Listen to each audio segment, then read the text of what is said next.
This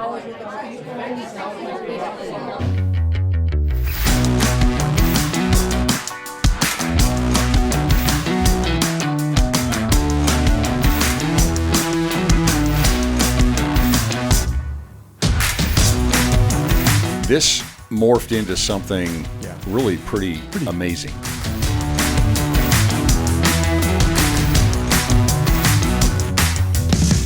And so you received a call from the stake, or where does that come from? Yeah, we got a call. Our call came from our stake president, which obviously for obvious reasons. But the stake that controlled the branch that we went to, or the MCRD, was actually another stake. Now, what's the MCRD? I'm sorry. MCRD is the Marine Corps Recruit Depot. Okay. And I'm going to use that term in our conversation. Now, is that tied directly to Camp Pendleton, or is that okay? No. It's a specific training camp for recruits, for Marines that are recruits. There's two of them in the United States. The East Coast one is Camp Lejeune, or Parris Island.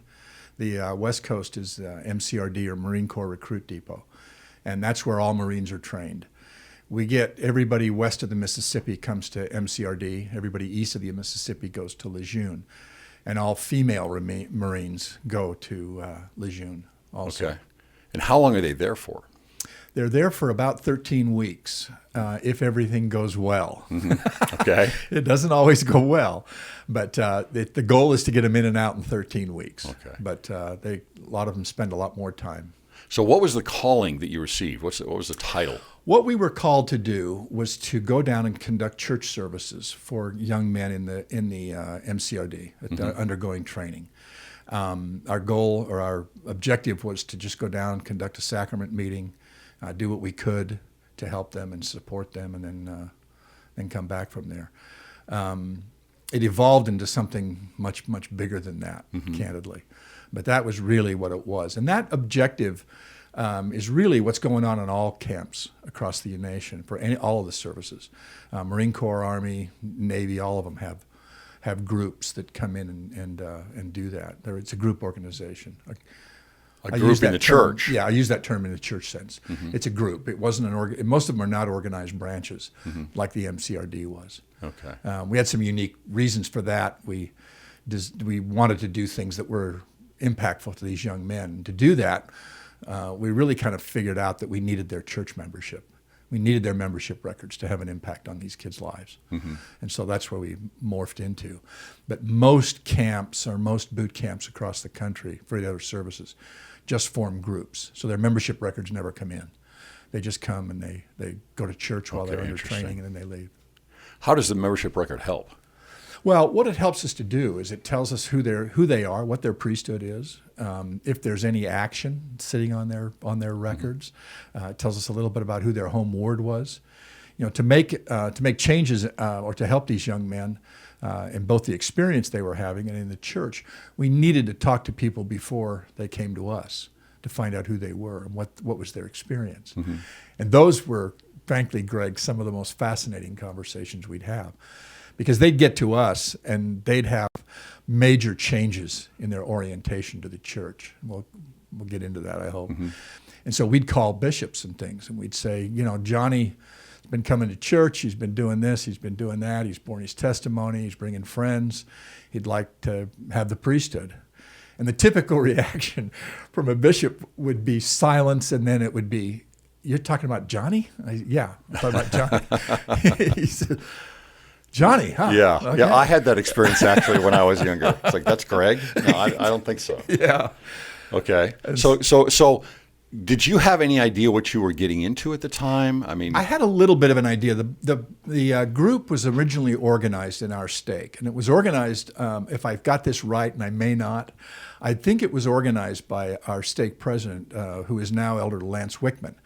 Elder Wickman is the general counsel for the church, and he's been there for quite some time.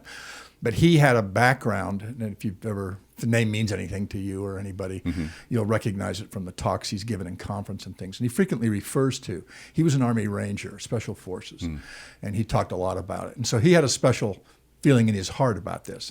Then the stakes in San Diego started to rotate among those stakes to fill it. But the personnel who went to the branch came from all stakes.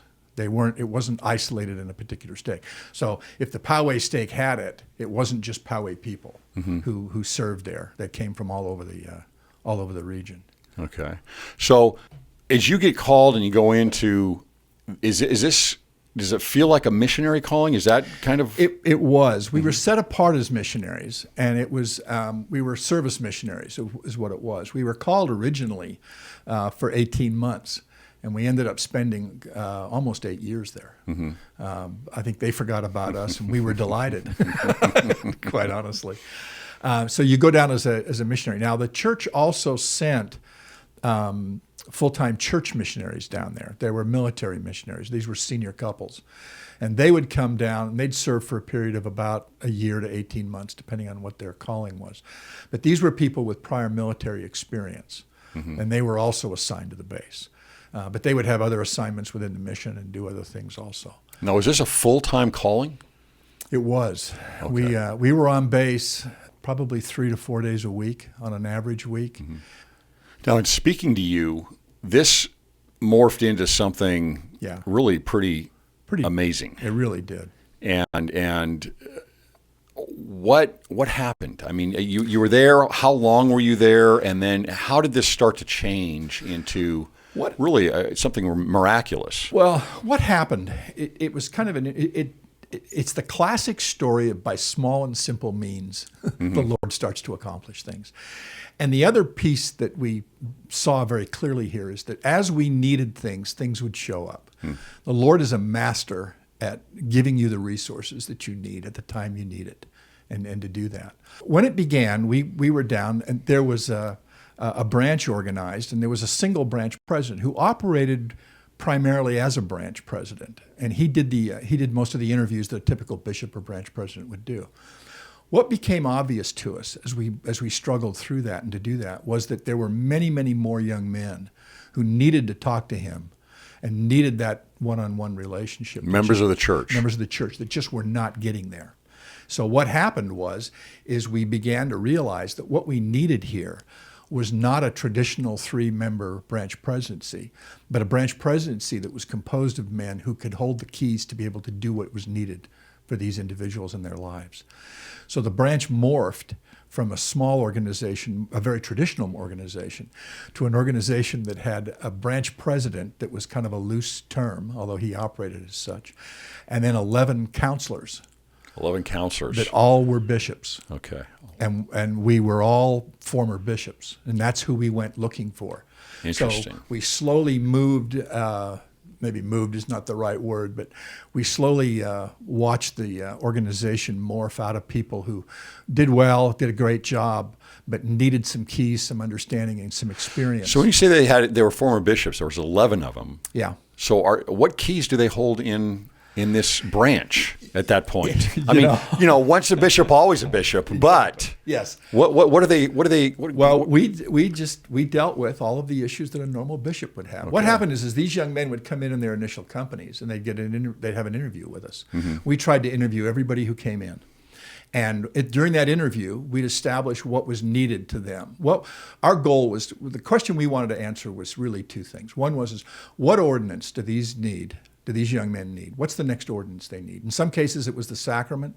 Some cases, it was baptism. Some cases, it was the priesthood. What was the next ordinance they needed? And how do we get them there? And to be able to do that, we needed to have the keys to be able to do that. And that's it. I mean, just sorry to interject. That is a great approach, because, I mean, what you're saying is that their progression then completely depended on getting to the next step. Exactly. The next ordinance. Precisely. And so you saw the ordinances as progression for each of them. That's what we wanted to be able to have them do. The other thing we needed them to see and to understand is that we understood very quickly and very clearly that the traditional church unit was not going to be something that they were going to be a part of for quite a while.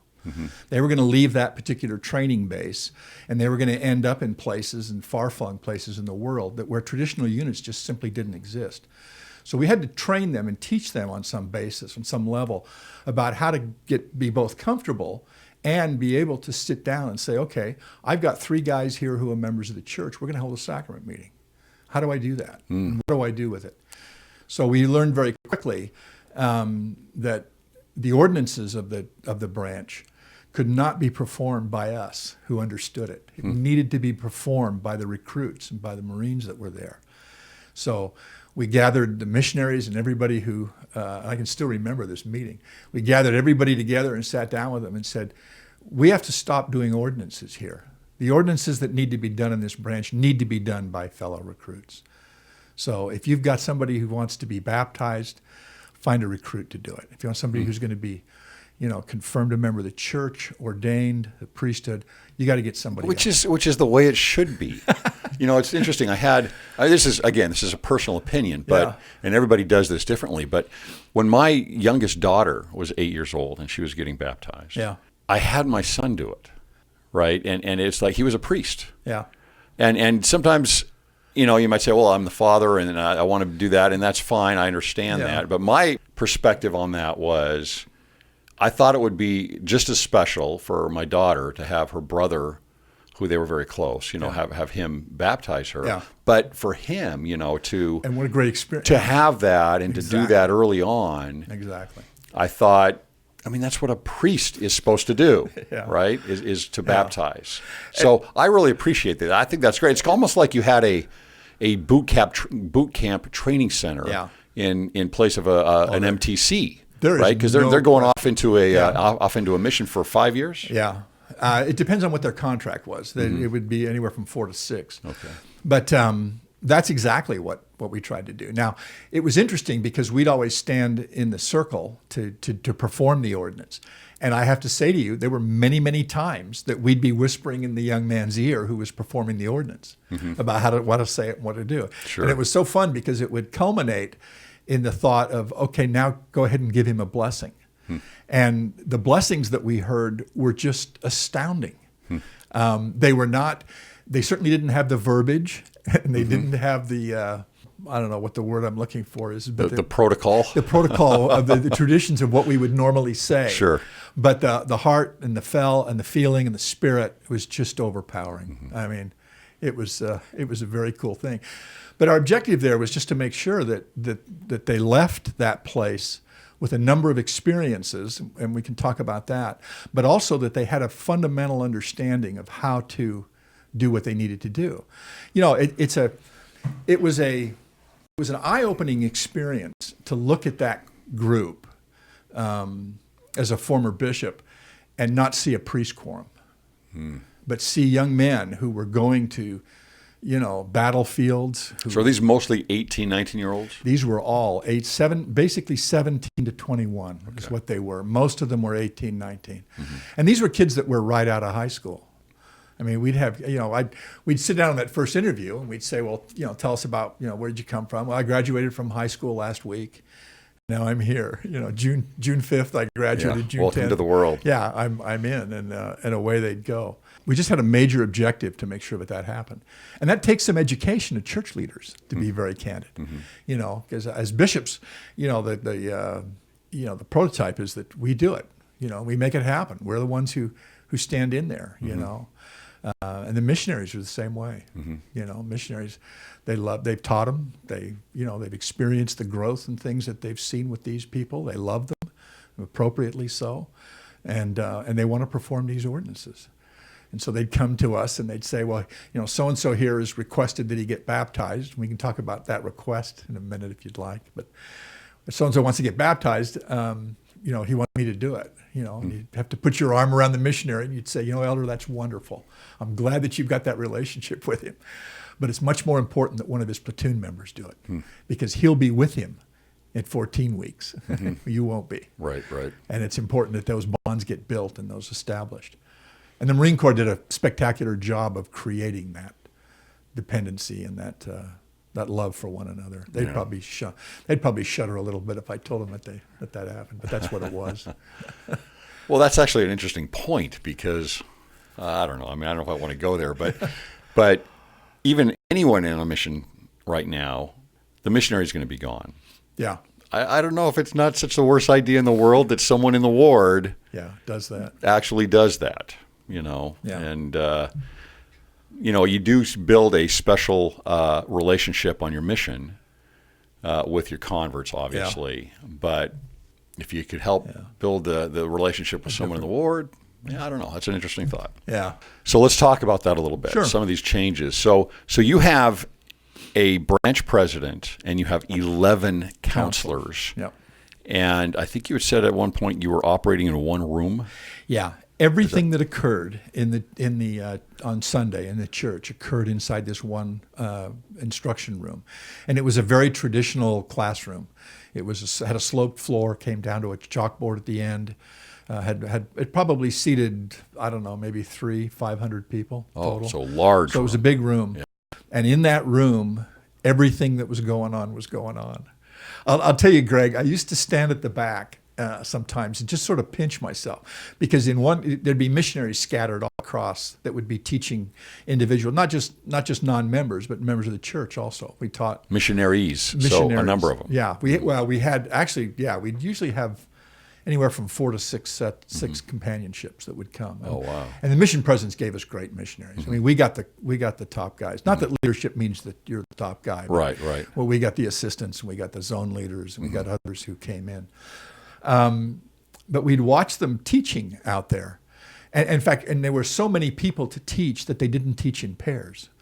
Because they were in a single room, Sure. and they could see their companion, they didn't have to teach in companionships, which was a fascinating thing. So wait a minute. So you have 4 to 6 missionary companionships. Yeah, so we had anywhere So you from had 8 to 12, 8, 10, 12. So, yeah. And each of them sometimes, or at least a few of them, are teaching individually.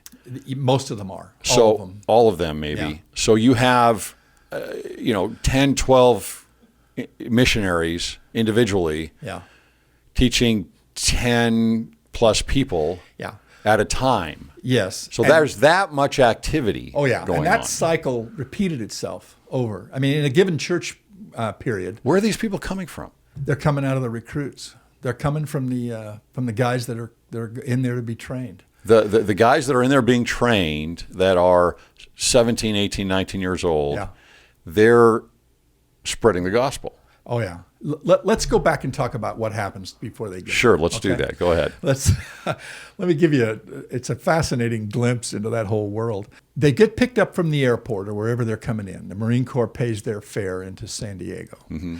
And when they get there, there's a bus that shows up and picks everybody up. And they all get on the bus. And sometimes they have one, sometimes they have 2 buses. And the bus pulls onto base and stops in front of a big hall, outside of which is a whole bunch of yellow footprints. And if you talk to any Marine and mention the yellow footprints, they'll know exactly what they are. They're traditional. They're yellow. They're literally footprints. They're painted on the sidewalk right outside the bus stop. And all of them get off, all the recruits get off and stand on one of those set of footprints. And that's been going on at that base since the early 1900s. 1907, I think, was the first time somebody stood on those footprints. And they're told a little bit about military conduct. And then it's a very short thing. But from that point on, their life is just filled with noise, chaos, dark. It's dark a lot of times. What do you mean dark? Dark in terms of just a difficult place to be. And it sometimes would border on what people would say is brutal. Mm-hmm. I mean, it's the military. It's a very focused system of getting them to understand who they are. Mm-hmm. They come off of the yellow footprints and they go inside the building. And then what happens to them, and this starts about 9 o'clock at night on Thursday or Friday night.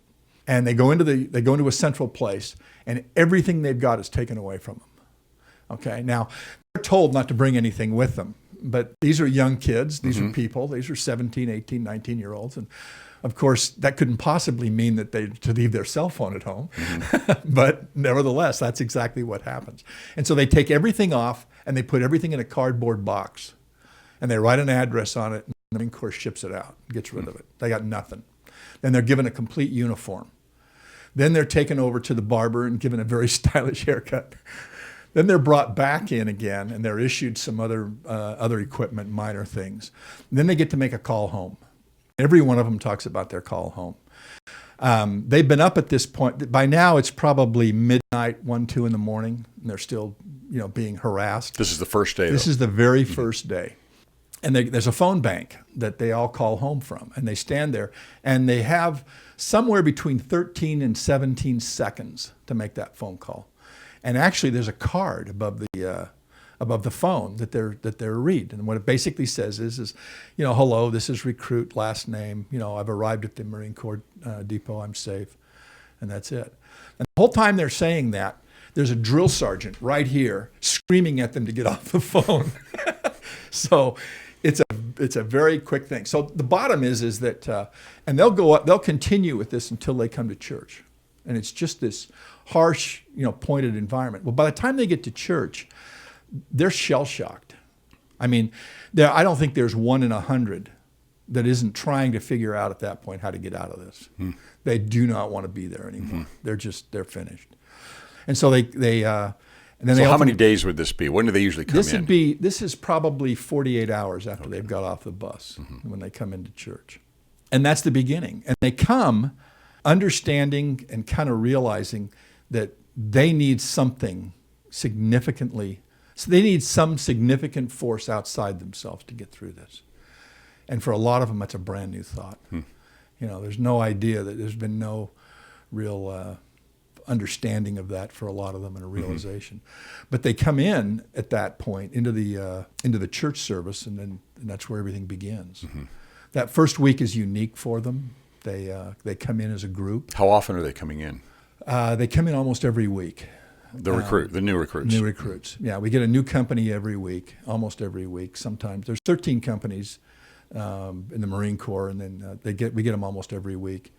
And after that first week, the standards are not the standards are relaxed, but their movement is relaxed a little bit, and they come to church alone with it. But the first week they come with their drill sergeant, and their drill sergeant marches them in, puts them up against the wall or the bulkhead, as they say, and he'll point at. I used to give what was called the welcome speech, and they'd point at me and say, "Okay, you're to listen to everything this guy says, and obey him, and do nothing else." And do not leave this room until you see me again. Is that understood? And yes, sir, is barked back, and that's how it begins. Rude awakening. It's a very rude awakening. So they're coming in, and they're starting to realize that life is not going to be what they thought it was. They're okay with their recruiter, but they wonder now if the recruiter told them anything that was true.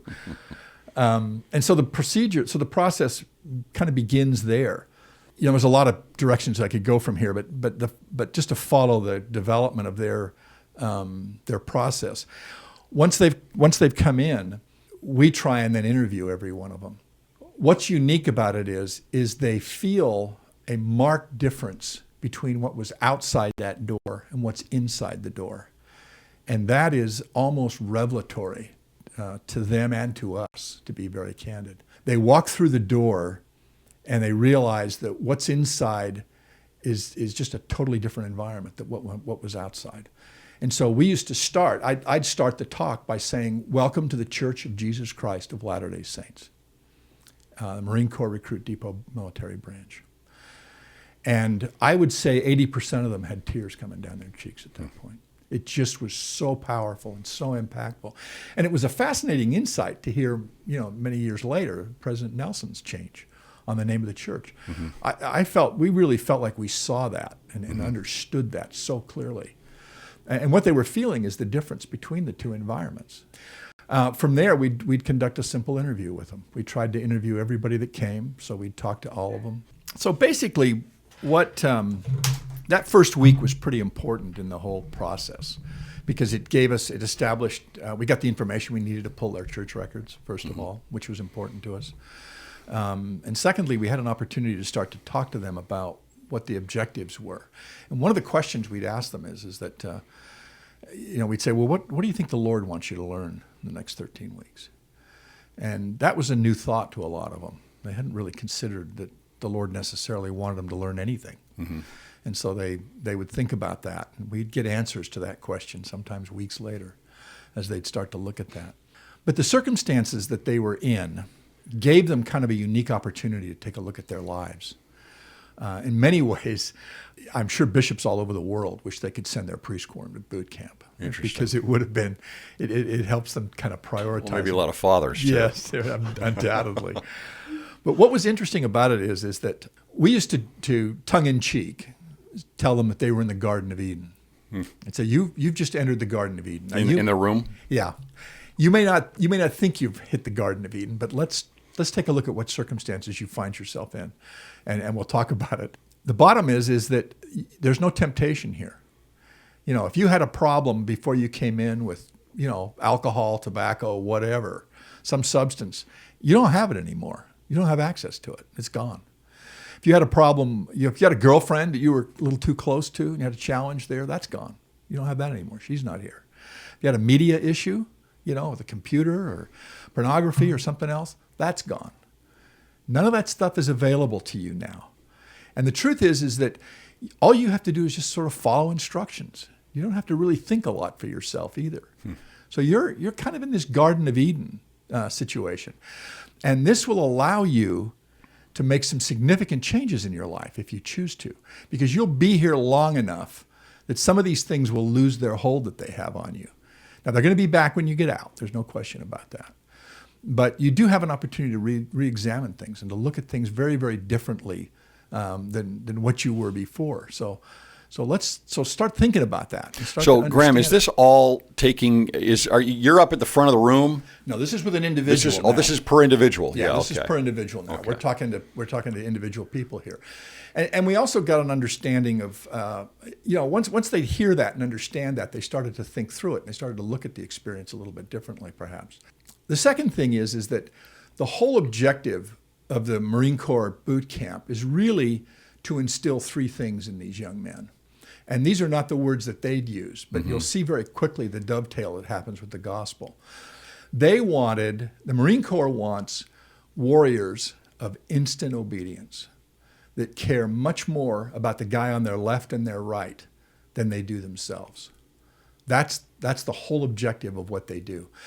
The Marine Corps is unique in one case, in that the weapon of the Marine Corps is the Marine.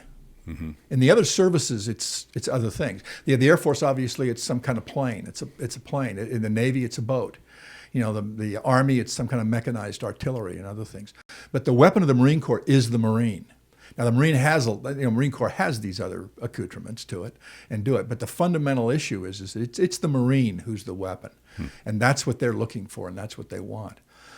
And so, because they're looking for warriors of instant obedience who care about left and right, what that dovetails into is humility, obedience, and sacrifice. And that's really the process they take them through. So they break them down through a process of mostly physical training and push them way beyond what a lot of the ideas that they thought they could get through. And that's done through physical training, through obstacle courses. They have a big confidence course, or O course as they called it, on base. And this is the process that they get into. They get very little sleep. They're going to bed at 10:30, 11, 12 o'clock at night. They're getting up at 3, 4, 5 in the morning. And so they're just constantly in this case of being broken down. And this is how it begins. And by the time they come to us on that first week at church, the contrast they feel between those two environments is staggering to them. And so they start to think about what it is and what they want to do. One of the objectives that we had when we'd first start talking with them is to teach them how to pray. One of the primary things we wanted them to do was to have a spiritual experience in boot camp that they could remember. We wanted them talking about what happened to them there. And what happens to them there can only be termed miraculous. In thinking about what they need, because this really would apply to anybody, Yeah. right? And you wanted to first start with prayer. Yeah. So and that was because you wanted them to have a spiritual experience. We wanted them to be able to understand who their Heavenly Father was. And the piece of knowledge that we wanted to give them was who they were. We'd start out usually with a conversation about them being a son of God. And this was everybody. These were members of the church and non-members of the church. Everybody got the same talk. Everybody. Well, you haven't talked about non-members yet. So Yeah. you have non-members coming in? About 30% of who we had were not members of the church. Okay. Everybody needed to understand and have that. And what was fascinating about that, and what was so cool about that is that once they began to understand who they were, they began to get a glimpse of the fact that if they were a son of God, and that rang true with them, they could understand who God was. And with that as a basis of just a little piece of knowledge, they could start to develop faith and trust in their Father in heaven, and it would build from there. And it was like opening up a floodgate. You take a fundamental group of people in that circumstance that's humble, obedient, and willing to sacrifice, and the Lord is unrestrained. I mean, it's like, in a lot of ways, without going too far, it's like the brother of Jared. You know, he cannot be held inside the veil. It's just an extraordinary experience. And so we talked to them about that. And you're seeing this day in and day out. We watched this in a day in and day out that we were down there. Every Sunday we'd see it. And we'd see it over such a compressed period of time in their lives. We'd just watch this development take place. We'd just see that thing, begin and run through it. What was so cool about it and what was so fascinating about it is that to a lot of these young men, prayer was not something that they'd experienced ever. Many of them had no idea how to pray. I remember, if I could share with you just one quick story. Sure. I remember this young man who came in, and I'd sat down with him, and I told him, he talked to me, and he says, I don't know if I believe there's a God. I said, that's fine. I said, I just hope you'll come to church. I said, you'll find some peace and comfort here, and just come to church. You'll be fine. And he says, okay, I can do that. And so the conversation progressed, and I got to a point, and I said, it'll help you if you'll say your prayers. I know you're not used to praying, but can I talk to you about how to pray? And so I walked him through the fundamental 4 steps of prayer, and got to the end, and he looked at me with just, you could almost see the faith descending on him. And he looked at me and he said, he'll really do that. He'll really answer prayer. I said, yeah, he will. You'll get that. He says, yeah, well, I'll do that. Yes, sir. It was always a very quick thing. And he sat there for a while and he thought about it, and you could just see that he was taking that in. And then he looked up at me and he said, because they referred to themselves in the third person, he said, and sir, how long would you like this recruit to pray? And so it was just this beautiful transition of watching that happen. And because we talked to them every week and the subsequent weeks, we'd ask them about that. Did you pray this week? What happened? How did it come through? And they'd tell us the stories, and the stories were just miraculous. So that was the intake. That was the first week. And then after that, we'd talk to them every week and just sort of see that come through. It was interesting too, because so they were probably looking forward every week to get to church. It was so funny. Now, if they were at home, that may not be the case. Exactly. I mean, there was no question. We were not under any misgiving that this was a humility that was not forced upon us. This is Alma, 32, 33, somewhere in there. Okay. Yeah, there's no question about that. These are the guys that are outside the synagogue that can't get in and are trying to figure out what it is. There are no illusions there at all, or no misgivings about what that was. But what was so fun about it was that we would watch them slowly come to the realization of some of these thoughts and concepts and understand it. And they'd get to points, because of the physical nature because of the physical stresses that they were feeling, that they'd start to pray, and they'd feel these things instantly kick in, and they'd feel a difference. I mean, we constantly, I don't mean to trivialize this in any way, but we constantly heard stories of people picking them up, literally picking them up, their packs being lifted off their backs, and turning around and looking to see who was helping them, and nobody was there. We heard those things over and over and over again. There's an experience they have at the end of their training in a boot camp called the Crucible. And what it is really is it's combat simulation. And they go through 3 days of this, and it's hammering to them. It really is. And that Crucible, that was the place that all these things happened. I mean, we heard that constantly in that whole process. But these young men, bless their heart, they started to get a glimpse of who that was. And what was so powerful, what was so cool about that is that these were the stories they'd start telling each other. So these kids would come to church. Your question was, when do they come to church? Sorry, this is. That's okay. It's perfect. The point is that they would start to experience these things and see them and feel. Church would open. Our services were 8:30 to approximately 10:30, but they had chow early in the morning at about 6:30, and they could come to church anytime they wanted after that. So they'd be lined up at 6:30 in the morning, 2 hours ahead of church, waiting to come into church, and we'd open up the building, and RP would open it up. What an experience! That's amazing. They would open up, and they'd let everybody in, and they'd stay. And at 1100, they had to be back out of the building again. So 1100, they'd stay until 10:58, and then they'd exit. And we had 11 counselors. There were 2 women that served down there. One was my wife, and another bishop's wife that served. And we took the administrative tasks of the branch, and frankly, we laid that on at their steps. So bless their hearts, they taught. I mean, I hesitate to even say this, but we had a female sister who was our ward mission leader. Okay. I know that doesn't comply, and probably, there's... Well, you're not really in a complying environment. My wife taught priesthood a lot of times. Sure.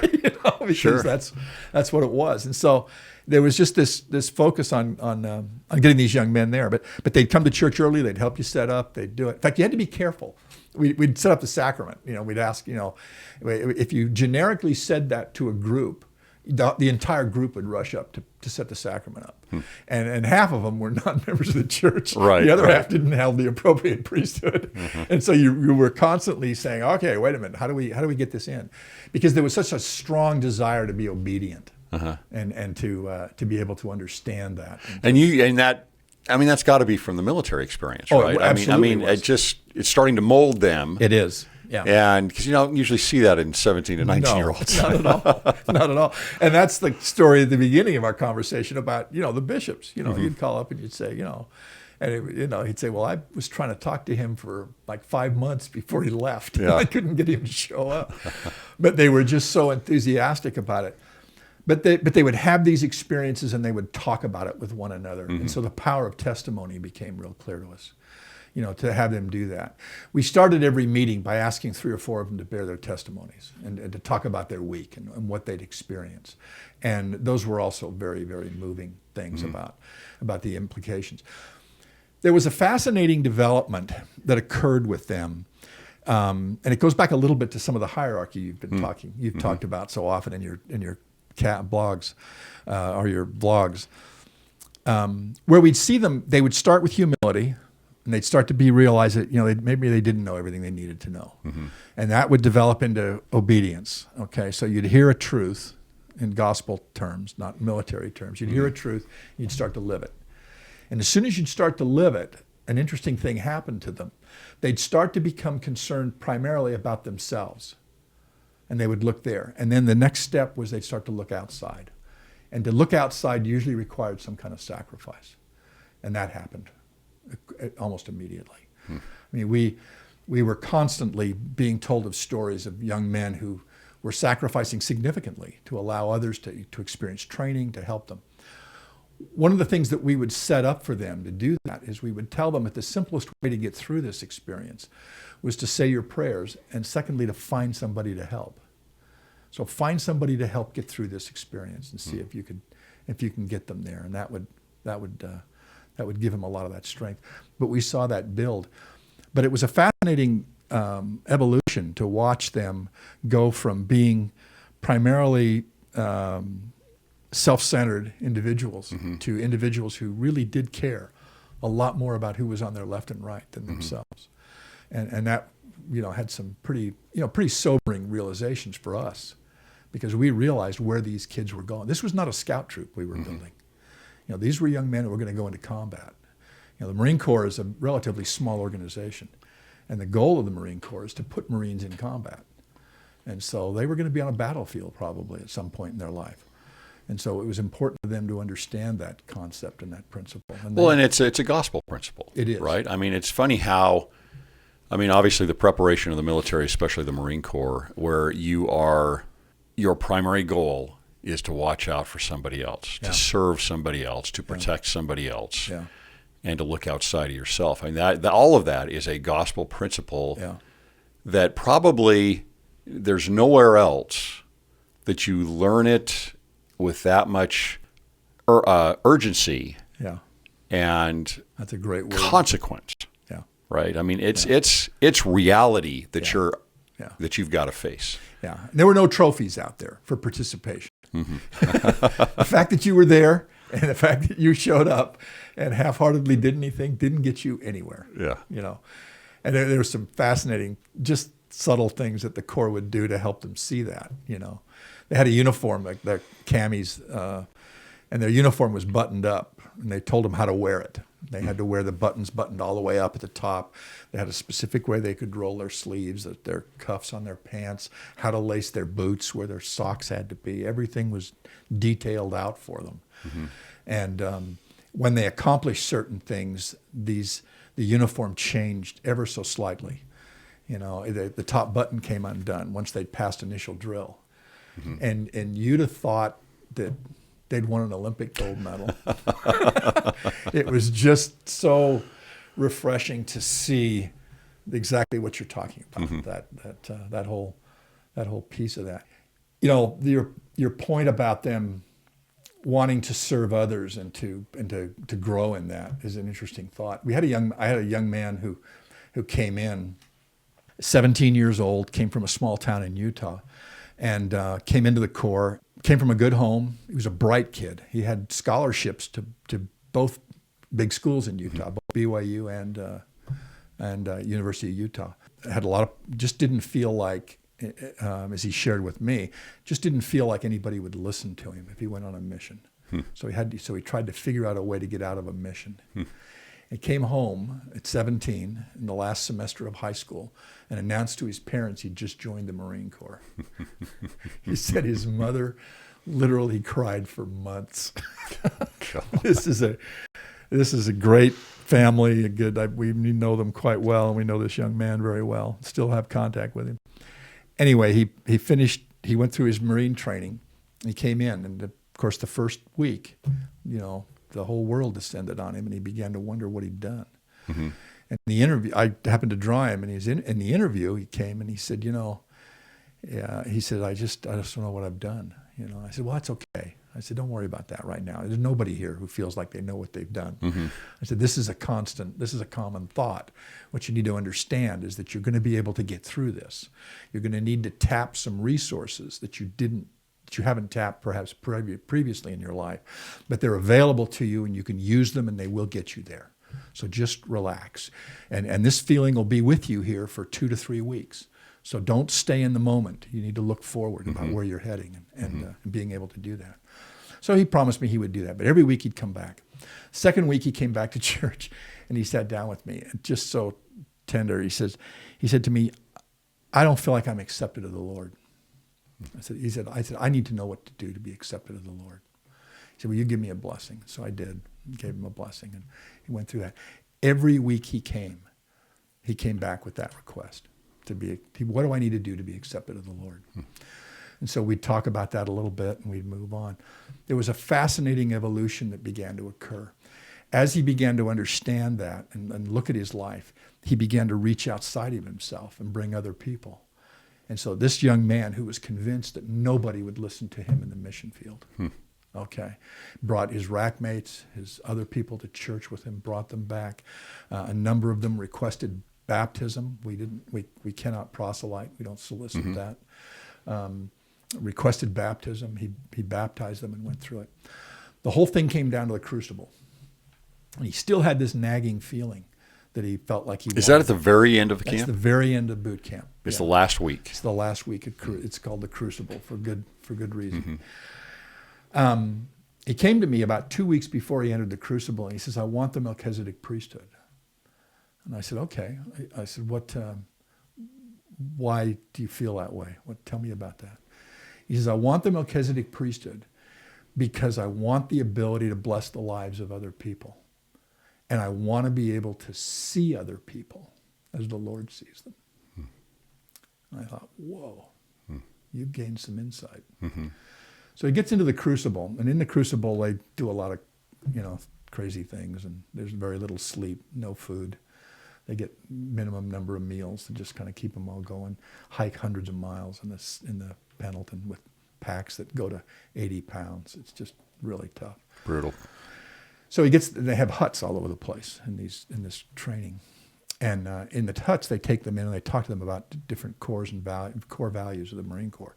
And they'll usually do it by just simply speaking with them about people who they admire. Basilone is one of them, which may be a name that, being a Southern California boy, you remember Basilone Road driving through Pendleton.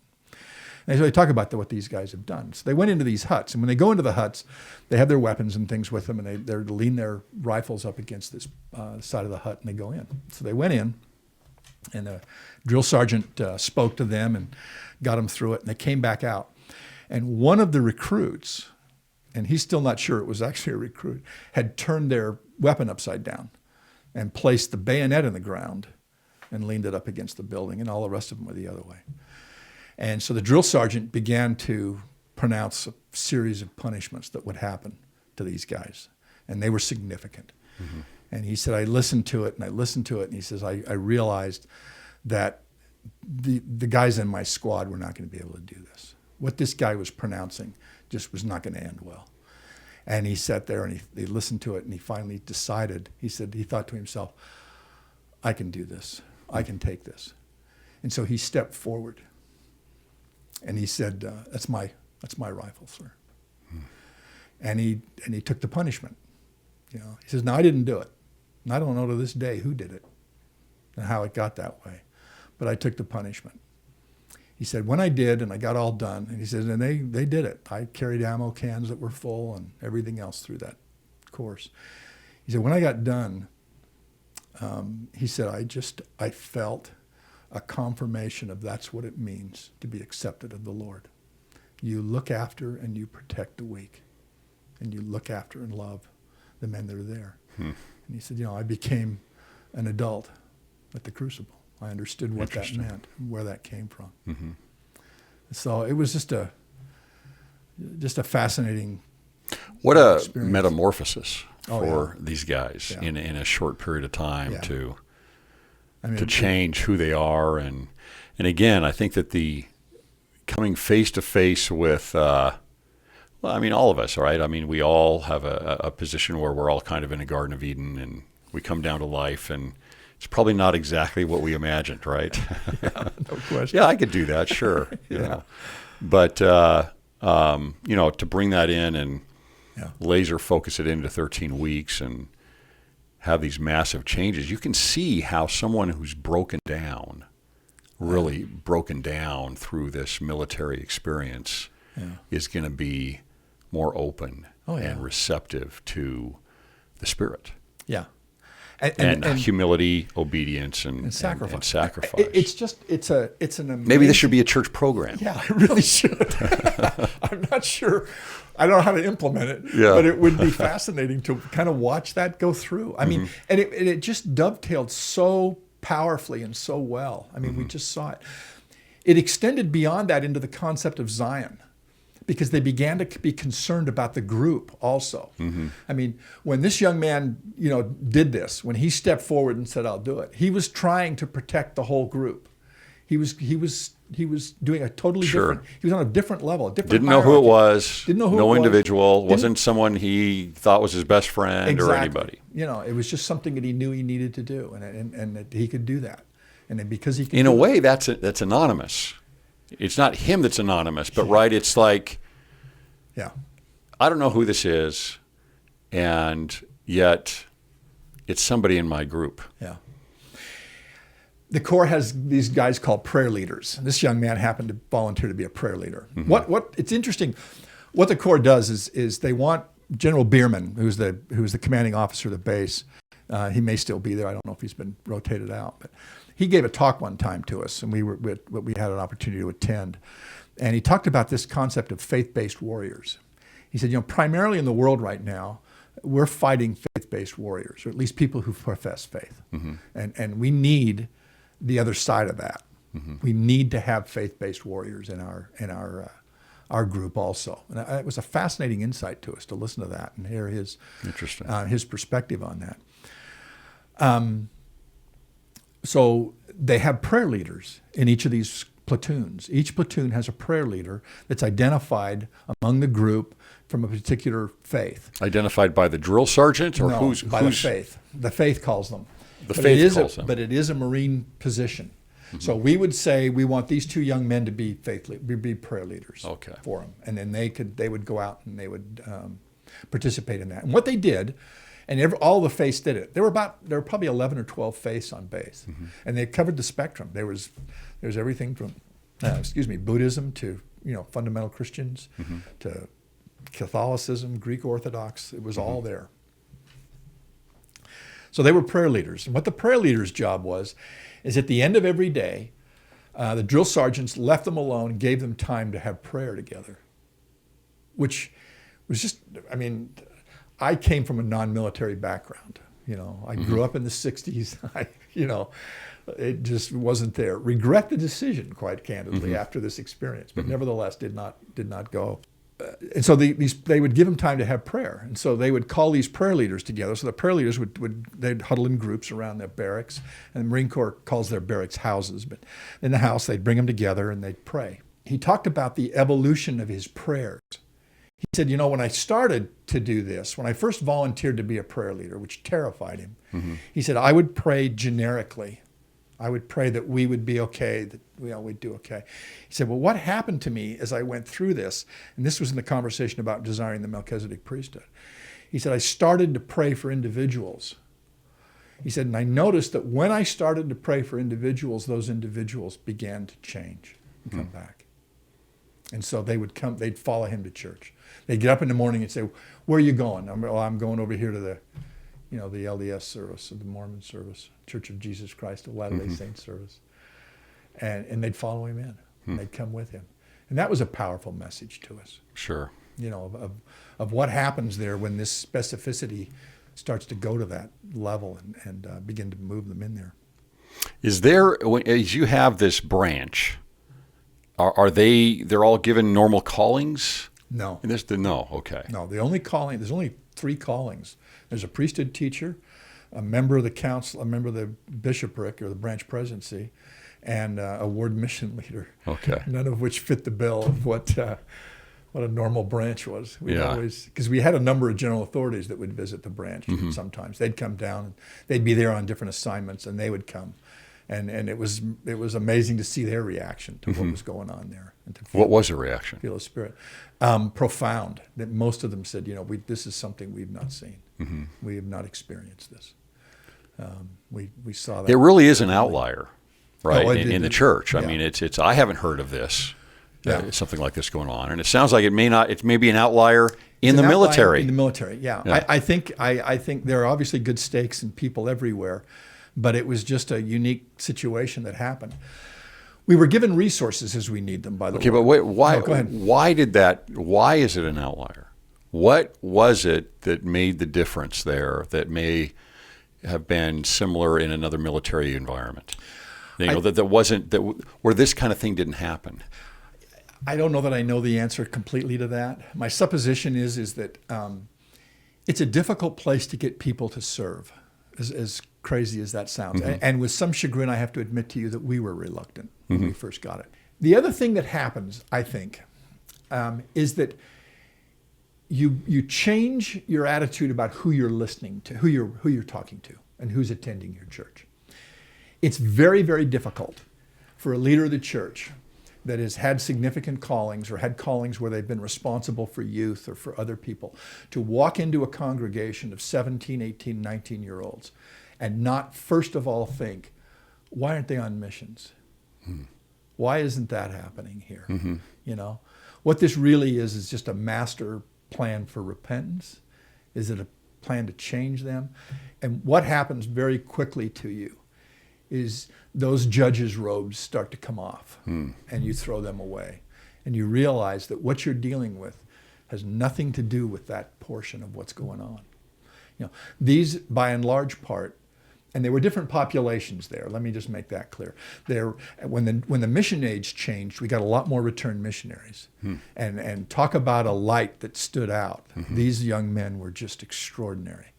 I mean, we'd give them teaching opportunities, and they would take young men who were deacons or teachers that needed the gospel that would get taught to them, and we watched them just do miraculous things with these young men.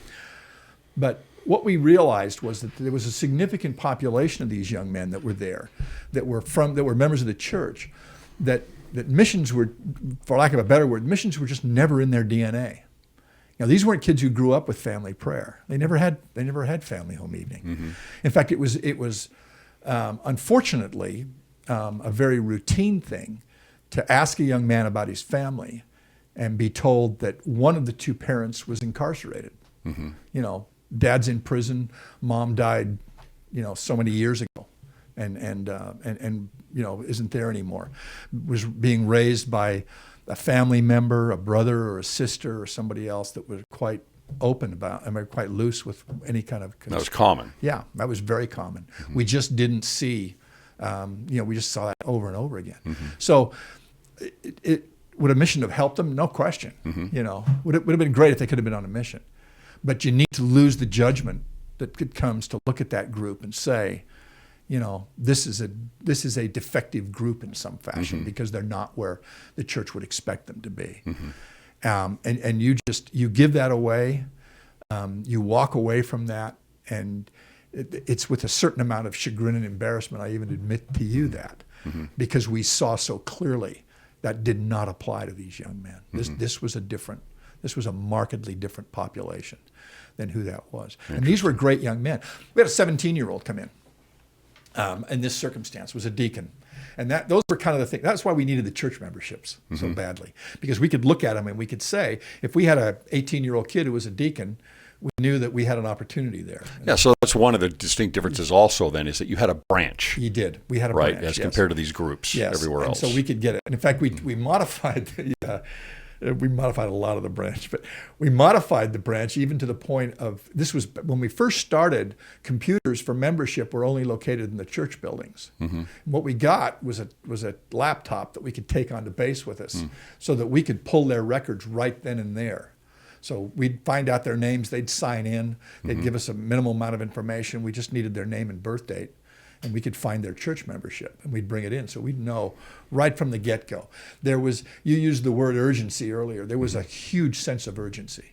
We had 13 weeks to get done what we needed to do. We could not miss steps. We had to have it nailed down. Did you have, I know you got the story here, but 13 weeks then. So you're starting to figure out, as you're going through this, that you've got to have a branch, you've got to have membership records to get this going right. Was there something that you kind of developed over a period of time that said, okay, these 13 weeks, we need this, and this to happen, at least from our end, to try and help them progress before they get out of here? Yeah, there was like a boot camp agenda for the branch. Yeah, absolutely. And it was the ordinances drove mm-hmm. it. Okay. It was okay. If this young man's a deacon, let's get him ordained a priest. Mm-hmm. If this young man hasn't taken the sacrament in quite a while, let's find out why. Let's get him through that. Let's get him to take the sacrament. How many recruits are we talking about after your first week? I mean after you go through let's say after your first 13 weeks. Yeah. Consistently, what are you looking at as far as how many recruits are attending the branch services each week? We would have, it depended a little bit on the year, on the time of the year. Mm-hmm. We would fill much more so in the beginning of the summer after graduation. We'd drop a little bit more around Christmas. Mm-hmm. Although the Marine Corps, bless their heart, we had new companies on Christmas Eve, which just, that's either, wait a day. That's either commitment or yes, something. I don't know what it was, but some of the best Christmases we spent were down at the Marine Corps. We would have on an average of around 200 to 300 recruits. Oh wow! So that's a big group. You've got 200 to 300 individuals in filling this 500 capacity room, 400 or 500 capacity room. Yeah. That's huge. Yeah, that's more than you get at a sacrament meeting. Yes, we were running. There's no other word for it. And I'm here to tell you, are they all there in their camouflage? Yes. Camis? Yeah. So you've got this huge. Yeah. What a what a beautiful scene. I mean, honestly, it's just, that's incredible. Yeah, it really was. It really, really, really was. But yeah, they were all there in their camis, and that. That's amazing. That's where they'd go. Yeah. So you had a story about this. Well, I was going to tell you a little bit of this. I had a 17-year-old come in, and had that typical background You know, I think his mother was incarcerated, and I don't think he knew who his father was. No, he did know who his father was because it was his grandmother he looked after. Okay, so here's the story. He came in at 17 years old. His father was responsible for his mother's care, and it would be the young man's grandmother. Suffered from some beginning stages of Alzheimer's and was not in good shape. But his dad was receiving support, and it wasn't going to his grandmother. This kid's 17 years old. So he goes over to his grandmother, discovers this, reports his dad to the authorities. Okay, the authorities come in and essentially, with good intentions, I'm sure, basically accomplish nothing. Okay, just gets left alone. So the middle of his last year of high school, middle of his last semester, he moves in with his grandmother to take care of her. And he cares for his grandmother during that time period. And he realizes very rapidly that he doesn't have the capability of being able to look after her. So he looks for some source to take care of her. And he runs into a Marine recruiter. He joins the Marine Corps. After he joins the Marine Corps, he takes his papers to the local assisted care living center. And he gives them his papers. And he says, I will guarantee her payment if you'll take her in. And that's what he did. People like that are incredible. I mean, that kind of a background, where does that come from? I mean, that's what you have to think. Where does that, if you're not getting that from your parents, no. You know, is there a best friend? Where are you getting that from? That's who these kids were. That's who they were. And you know, so he went in, and everything he earned went to that assisted care living. Wow. The cool thing about it is and the Lord gave us a resource. There were a number of different battalions on the base. One was called the Headquarters Battalion. I won't bore you with what that means, but we had the senior officer or the chief, the CO, the commanding officer of the Headquarters Battalion was a member of the church. And when we found out he was on base, of course and he was an ex-bishop, we tapped him immediately and brought him in. And he took the whole thing up a level, you know, because we now had an active duty Marine officer, colonel, inside the church, inside the system. And he knew how the Marine Corps worked. He knew how to get things done, and it was miraculous. He actually took this young man and changed got his grandmother classified as a dependent, which she was. I mean, he was looking after her as a dependent, and managed to have the Marine Corps start to look after that and do that. But it was amazing. This young man was not a member of the church. He just happened to show up one day.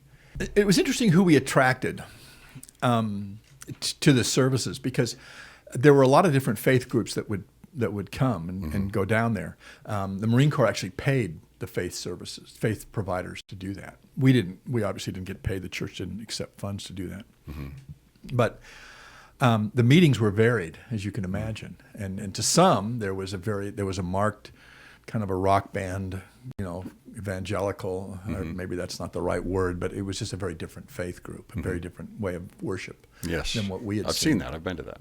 And so what happened is that they would go to this thing looking for this reinforcement, this peace and calm. And just because of the noise a lot of times that were existing in these meetings, they'd start to leave those things and come out of them. And so we'd grow and we'd swell as these things happened. One of the funniest stories we had is that drill instructors love Sundays because they get, you know, 3 or 4 hours of peace. Okay, all Marines go to church. There are no atheists in the Marine Corps. And at boot camp, the primary reason for that is if you don't go to church, you get to spend it in the house with your DI. And, you know, that's... Yeah. You know, you believe in God real quick. Exactly. There's just no question that there is a God in heaven and he exists outside of this house. So away you go. We were down there one week, and the faith-based leader for the Buddhists did not show up. And this DI, well-intentioned, you know, came in with this pleading look on his face. And he came to me. He says, "I haven't seen the faith-based leader for the Buddhists. Have you seen him? Do you know if she's?" It was a sister. He said, "Do you know if she's coming?" I said, "You know, I really don't. I haven't seen her." He says, "Oh," he says, well, I've got these guys that want to attend church, and I don't know what to do with them. And he says, I guess I'll just take them back to the house. And you could tell that this was not on the top of his list. Yeah. And so he sits there. So I said to him, I says, well, they're welcome to attend church with us. And he didn't even answer me. He just turned around, walked outside, barked at them all to walk into the meeting and sit down. Well, we had gotten about probably 20 guys that week, from in the new company. And I was thinking, okay, they'll be, it's the group that's led and brought there, so it would be a smaller group.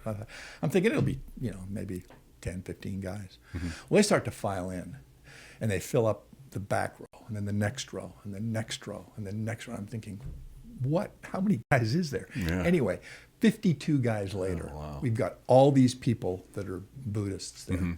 And our sacrament meeting has now begun. And so I'm in the back of the room with these guys, and I'm standing there, and I'm thinking, I just didn't feel right about just turning them loose and just letting them sit there. So I started to talk to them. And I essentially gave them what we term as our welcome speech. I said, welcome to the church. This is what it is. It's a great time in your life. You'll have an opportunity to do that. And the spirit was really quite strong. So I got finished with the whole talk, and this, I can still see him, and this handsome, good-looking, strong black recruit that was in the back raised his hand. He said, what church is this? I said, it's the Church of Jesus Christ of Latter-day Saints. And he kind of nodded a little bit. And he said, sir, can I come back next week, sir? I said, absolutely. We would love it if you'd come back next week. That 50 Buddhists swelled to about 70 Buddhists, and they came back every week after that point because there was a peace there. There was a company. So they didn't need the Buddhist leader anymore. Well, I'm sure the Buddhist leader had other guys that were showing up. Okay. But I think they call that sheep stealing or something. Anyway, but it was just such an interesting experience, an interesting thing to see, that happen. The funny thing, that one of the out pieces of that was they had a prayer leader, just like everybody in LFAs did. They had a prayer leader there, and the prayer leader came up to me and said, I'd like to come here. I'm a prayer leader for that faith, but I'd like to come here to church. And I said, that's great. I said, if you want to come here to church, you can probably do that, but you have to fulfill a responsibility that you said that you would do to the Buddhists. I said, you can't just show up here, And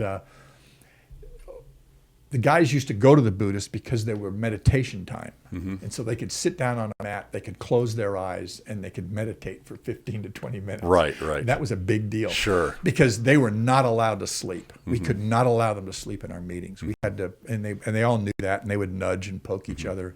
You'd see guys standing up at our meetings all the time trying to stay awake. And so that was a big attraction to becoming Buddhist. And this young man leads forward to me, and he says, I'm not really a Buddhist. I said, you're not? He says, no, my family's Catholic, but I'd like to be Mormon. So we just laughed about it. But that peace and that comfort of the gospel and what was in that room was amazing. I think the spirit world's going to be like that. If I could, go off track with you for just a minute. I think it's going to be a lot of stuff going on in a central place that's going on constantly. It was miraculous to stand at the back of that meeting hall and see missionaries teaching the gospel, see classes going on that were teaching specific pieces and parts of it, see blessings being given to young men, seeing ordinations happening at the same, and it was all going on at the same time. In addition to all the interviews that we were trying to get through with all these young men, it was all going on at the same time at the same place. That's incredible. And it was just a miraculous thing to see and to experience there. There's a culture in the Marine Corps that you get through whatever you need to get through with the resources that you've got. And unfortunately, that translates a lot of time to continue boot camp and continue the mission when they're hurt.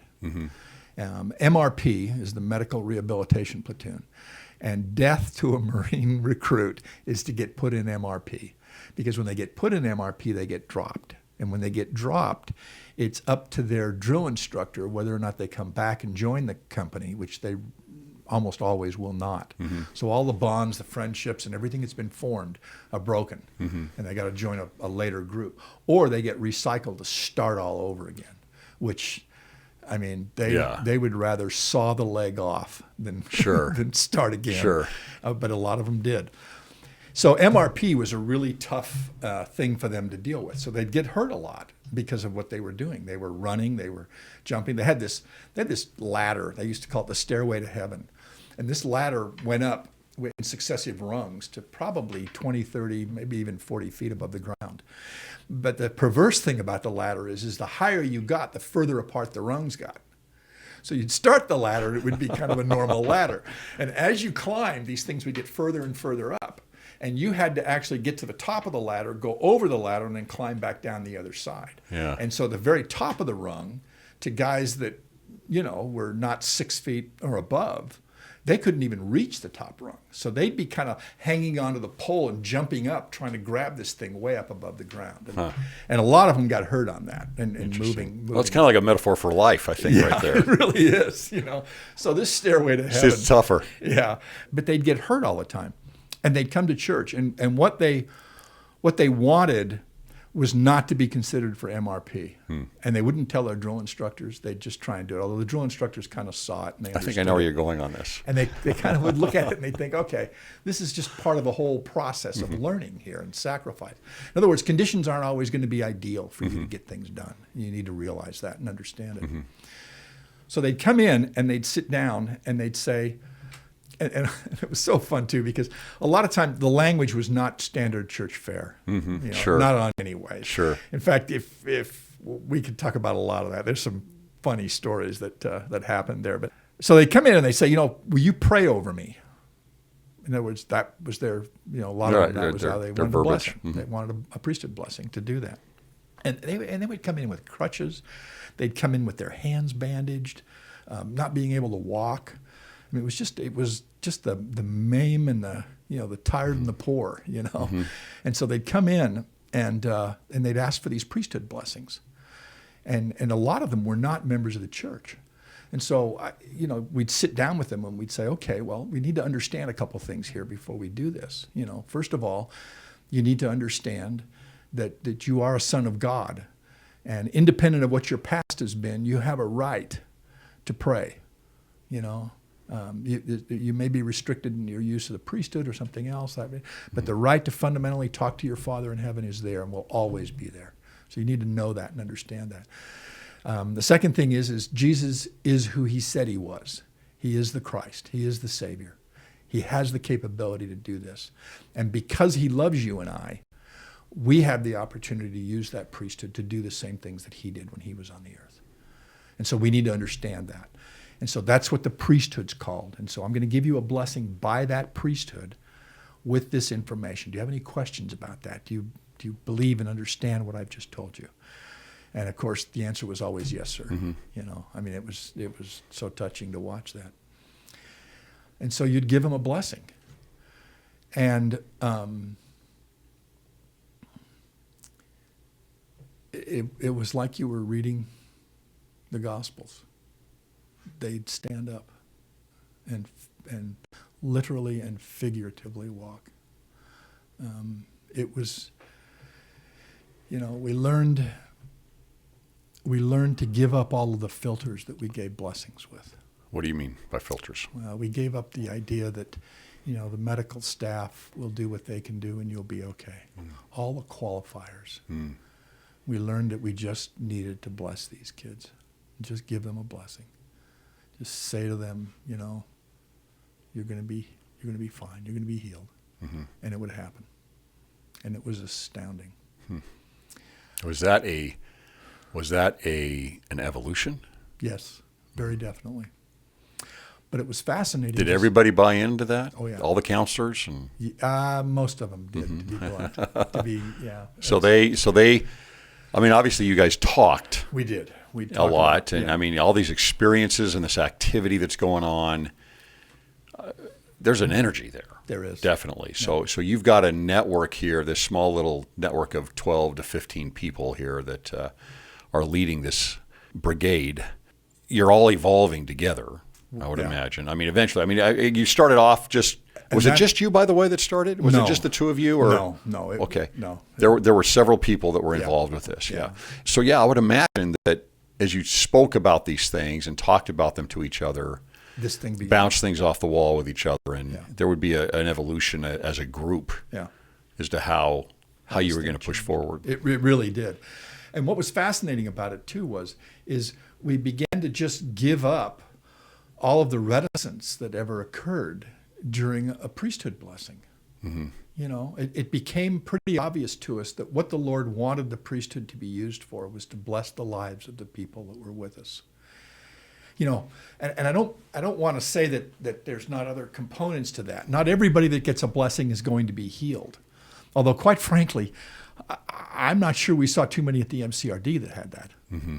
I mean, you read the scriptures, you read the gospel specifically, and you read about these masses of people that came to the Savior for blessings and for healings. And the scriptures don't ever qualify who he gave it to. That's very interesting. He said he just did it. Not that he gave it to, or that he put the qualifiers in. He didn't. Right? Exactly. You know, you go back and, bless you that your physician will know what to do. Exactly. No.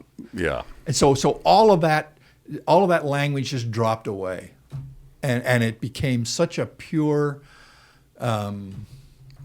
elemental experience to see that the priesthood operate. That's really interesting, Graham. I mean, do you think that then, I mean, having that experience there, where those filters kind of fell away, maybe kind of like Paul's scales falling away, right? What is that a cultural thing then? That we do in the church is just kind of, this is what I saw everybody else do growing up, and this is, I think I'm going to follow through on doing the same thing. And I think because we have a handbook, yes, right, in priesthood that tells us how to give a blessing, but it certainly doesn't give the filters in there. No. Those aren't listed in there. So that's got to be a cultural thing that we kind of regurgitate. Yeah. And I think a lot of times, too, it's just our human nature to have a little bit of reticence about what we're doing. You know, a qualifier on faith. I hate to say it, but yeah, we qualify faith. We say, I get it. This is a supreme being whose name is I am. Mm-hmm. He's here now. It's a very present statement in that name. Who possibly could defeat Laban and his 50 men? Mm-hmm. Sure. How could that happen? Mm-hmm. But it was just so interesting to watch that happen. And I say this in an amazement of their faith, but how their faith just came crashing back to us and built us. It was Which really real quite quick, by the astounding. way, would also, I think about the relationship in a blessing between the person giving the blessing and the person receiving it, right? And if you're not qualifying it, how much more does that open up the faith of the person receiving the blessing? That's a good point. I don't That's know. a great point. No, that's a great point. Yeah. It is. What happened from that, of course, is that it would multiply. Mm-hmm. They'd walk back into their house, their barracks, and the guys would see them, and they'd say, "Well, what happened to you? You could barely get out of here when you went to church. What's going on?" And they would bear testimony, and those were the stories that they would tell, and those were the experiences in the very beginning we wanted them to have. That was going to provide the foundation for them to get through this 5 years they were going to have, and frankly, through the rest of their life. That was the foundation we wanted them to have when they saw it. Mm-hmm. And they'd say, well, I went and I got a priesthood blessing, or I got prayed over. And so next week they'd come to church, and they'd have a troop behind them. And so they'd come up to you and they'd say, last week you gave me a blessing. My knee is better. I'm doing fine. He's got a bad shoulder. He's got a bad ankle. He's got this. And we had those experiences over and over and over again. And so we'd give them that piece of knowledge. We'd ask them to exercise faith in that, with that as a foundation, to be able to build that faith as they went forward and at those changes. One of the most astounding experiences I had with that was a group came back and brought 3 of his buddies in, and it was almost exactly like they say. And he got all the way down this, and he pointed to the last young man, and he said, he's got, and I don't remember specifically what his physical injury was, but he's got a problem with his shoulder or whatever it was. And his father is in hospice, dying of cancer. And he got a letter this week that said that he won't be alive when he graduates. I need you to bless him, heal him, and then blessed that his father will be alive when he gets done, because he needs to see him before he dies. And that stuff just, it just stops you in your tracks. Mm-hmm. You know, I mean, you finally come face to face with this idea of, you know, where's your faith? Mm-hmm. What do you believe? You know, who do you trust? Do you trust that the Lord will do this? Will he pull this off? And you know, we gave him a blessing, and I got a letter from him, and his dad was alive. Mm-hmm. And so we just saw these kinds of things just over and over and over again as we watched this, you know, dovetail. Well, it sounds like a lot of these young men get a little bit of a missionary experience anyway. I mean, they're talking to others. Yeah. You're putting them in positions where they're performing the ordinances. They're learning the gospel. They're learning the procedures of the church and how to use the priesthood. And so they may not have gone on a mission, but they've got a mini mission here, they perhaps, really that they kind of yeah. have for hopefully a foundation, yeah. you know, for not just their time in the military, but for their life. And we would hear that even from returned missionaries. Mm-hmm. They'd say, you know, my mission was a great experience. I loved it. I enjoyed it. I had spiritual experiences there, but nothing like I've had here. Interesting. You know, just a very well. It's just, again, it's a micro. It's a laser focus. It's a pressure cooker. It's a pressure cooker. There you go. That's the analogy I was looking for. Yeah, it's a pressure cooker of life. I mean, all the pressure that is put on them, which is going to be greater than a mission, even in such a short period of time. You know, you think about what that squeezes out of you, right? Exactly. It's, what is it? You know, everything from confronting who you are, what your weaknesses are, what you're in for, and what you're going to have to rely on. Yeah, I mean, it really was. It was, and we just saw that just so frequently with who they were and where they'd go and what they'd do. Now, you had probably a couple of conversions with this. So you had some people that had these experiences, whether it was from the healing and the blessings or from others that have talked to them and decided, hey, I'm going to come to church, and they ended up staying and coming to church. It was every missionary's dream, but it was also a little bit of their nightmare. They could not. Those that are positioned, that are sent to that area. Yes, the missionaries themselves. They could not go in and, for lack of a better word, use the typical commitment patterns of missionary work. They'd commit people to pray. They'd commit people to listen. They'd commit people to read. But they couldn't come in and say, we're going to baptize you on this day. That's because it's a military rule. It's a military base. And we respected that. And we did that. So the typical individual that got baptized, which will shock most missionaries, most of us, were baptized because they said, I want to join the church. How do I join? Do you do baptisms here? How do I join the church? And that was a unique, neat experience. We had no baptismal font. What we had was literally I think about 4 foot, maybe 3.5 foot kiddie pool that we would have hold baptisms in. Okay. And we would fill it up with a hose, and they would get in it. They would kneel to do the baptism.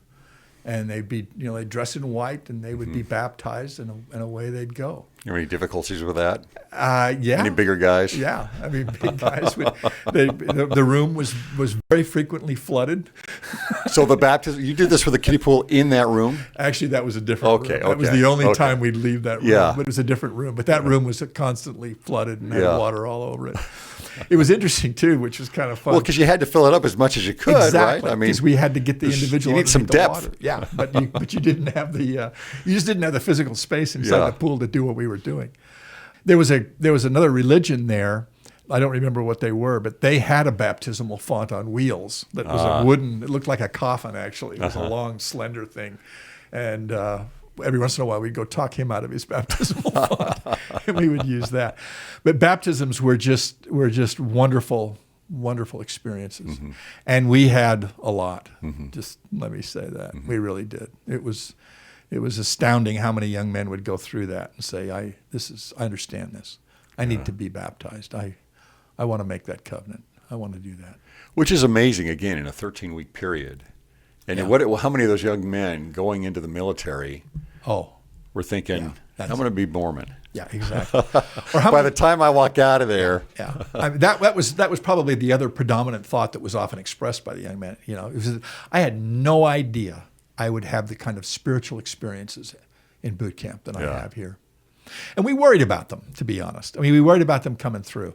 You know, What do you mean worried about them? Well, we What- worried about what their activity would be after they left. sure, you know, sure. because this was a pressure cooker. yeah, And once there's you're no- let out, what yeah, once you're happens? let out, where do you go? What happens? And what we saw right after they would come to us for 13 weeks, they had 10 days of leave, and that they would go home, and then they'd come back again to what was called the School of Infantry, and our branch controlled that also. We were up there for a while. And they would go to that for whatever period of time. Now, depending on what their MOS was, well, I'm sorry, their military occupational specialty. Everybody who joined the Marine Corps wanted to be a grunt, which was infantry, okay? And they would go to what's called ITB, which is the Infantry Training Battalion. The balance would go to another group that would do it. The Marine Corps has no ancillary services. You know, if you need a medic, if you need a chaplain, if you need a lawyer, if you need anything else, you went to the Navy for that. No, those guys don't exist inside the Marine Corps. It's pretty slim from that standpoint. So they would go back, and they would come back, and they'd go to SOI. And we'd look for the guys that were baptized, the guys that were ordained. I mean, we would, in a given year, we'd ordain somewhere between 100 to 200 young men to the Melchizedek priesthood, which was an astounding number given what was going on. Sure. And it was discouraging to us on one level that so many of these young men who were worthy, capable, clean, good young men could slip through that process and not be ordained before they came into the military. And this is all happening underneath your stake. Yes. This Right. is all happening underneath the stake. Right. This is a stake. So for these young men who would be ordained to the Melchizedek priesthood, I remember the stake presidency would come down. Sure. After we'd interviewed them, we get all the paperwork straightened out. We'd always call their prior bishop, you know. Sure. And, you know, tell him that A, it really was the guy we were talking Yeah, about. Second, yeah. the church was still true. So we could deal with this. And then the stake presidency would come in and they'd do an interview. And then in their stake priesthood meeting, they'd read off these 100 names that, you know, the members used to complain about. Yeah. But it was fascinating because there was always the question about, well, you're getting this done, but, you know, what will the recruit, I mean, recruit do anything to get out of the sun. Is the Sure, bottom sure. line. You know, so how does that fit into this whole mechanism, and how does that work? And, you know, it caused us a lot of consternation. We thought about it a lot. We wanted to make sure that who we were ordaining and who we were baptizing understood what they were getting into, and to do that. So we were probably more conscious of that than your typical convert is and your typical individual who's ordained. We'd always, you know, I can remember telling them, you know, if you're going to receive the Melchizedek priesthood, you're making a fairly solemn promise to your Father in heaven that you're going to go to the temple. And not only that you're going to go to the temple, but you'll be sealed there, that you'll receive the ordinances there. That's why the Melchizedek priesthood's on the earth, is to give you those ordinances and have you participate in that.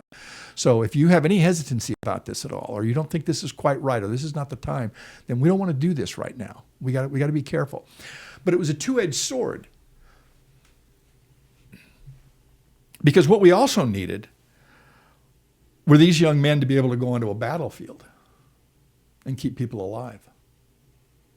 We wanted them to be able to enable their buddies and their friends and others who got into trouble there to be supported and sustained. And that priesthood was really, I mean, there's a lot of people on that battlefield that can take life, but there's almost nobody that can preserve it. And they found themselves in that unique position. So it was important to us to give them that opportunity and to do that. So it was not an easy decision to always make. But we'd go to SOI, and that was evening. That was a Sunday evening course because they were out in the field. We'd conduct services in the field. We'd go find their platoons and their groups, and we'd give them the sacrament. And then we'd conduct an evening meeting at Camp Pendleton is where this occurred. And we'd see the kids that came through, and our numbers were good. I mean, we'd see 80 to 90% of the guys that we'd worked with down at the MCRD still there, you know. And it was just so important that they have these stories to tell. I can't emphasize that enough. Those spiritual experiences were critical to these young men. You know, it just really mattered that they had an experience where they felt their pack lifted, that they watched people walking that were injured and had troubles. Those were the things. They participated in the ordinances and things. I had a unique experience.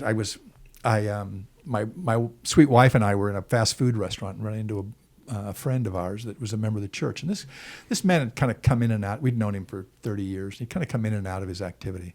He'd be there for a while, and he'd go back, but he'd always kind of come back. And I was talking to him, and his conversations often turned. He asked us what we were doing. And I said, well, we're actually still down at the Marine Corps.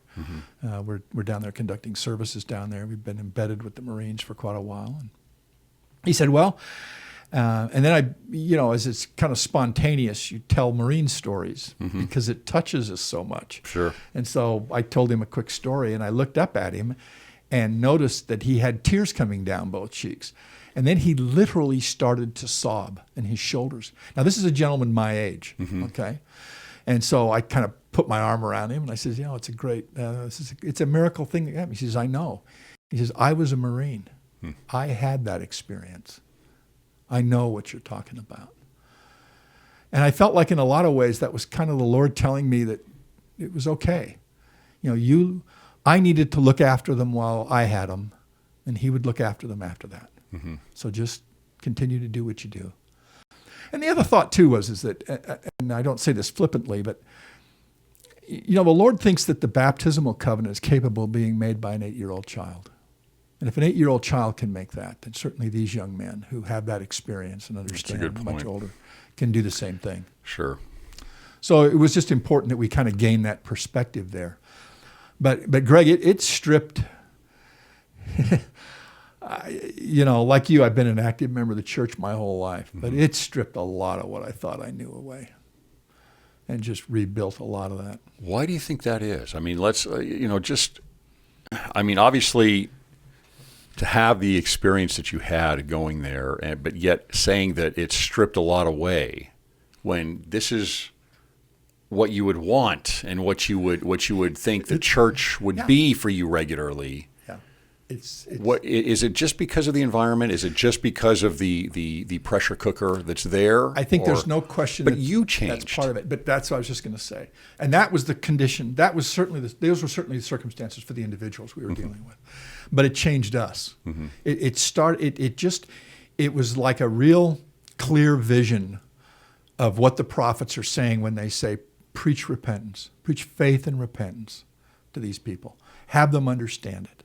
And it's so interesting to see that, because when that foundation is laid, the Melchizedek priesthood just almost automatically comes in on top of that.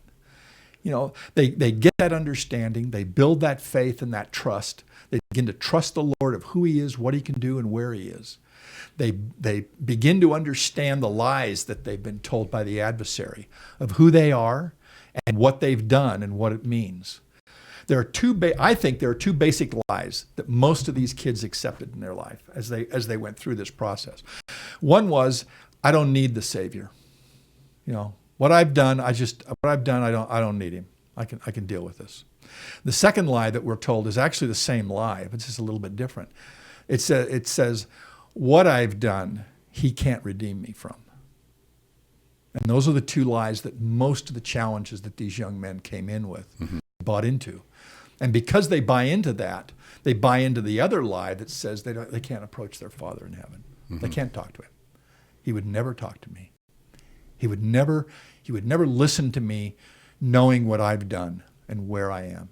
And I cannot tell you how fallacious, how just totally wrong that is.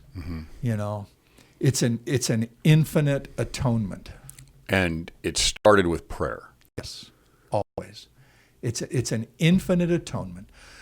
I fundamentally believe to the core now, the Lord really doesn't care where we've been. He cares where we're going. He cares what's going on, where we are. And what happens is that faith and repentance, that piece of knowledge about who they are, that prayer that starts to get answered, that they see and feel, they're running with a full pack on. Their lungs are exploding. They're absolutely certain they cannot take another step. And they pray. And all of a sudden their pack gets light. They feel things around them. They experience a renewed energy. It happened over and over and over again. And that's what starts that. And they go from there, humility, obedience, sacrifice. I've got to see people how the Lord sees them. Well, it's kind of like, I mean, you talk about their packs getting light. I think about the Book of Mormon story about the people of Alma, right? Where they maybe were not in the best position. They felt they had to repent, and it took a little bit of time. Yeah. But as they exerted their faith, right, their burdens were lightened first. They weren't relieved of everything at first, but their burdens were lightened. Yeah. Yeah. It was.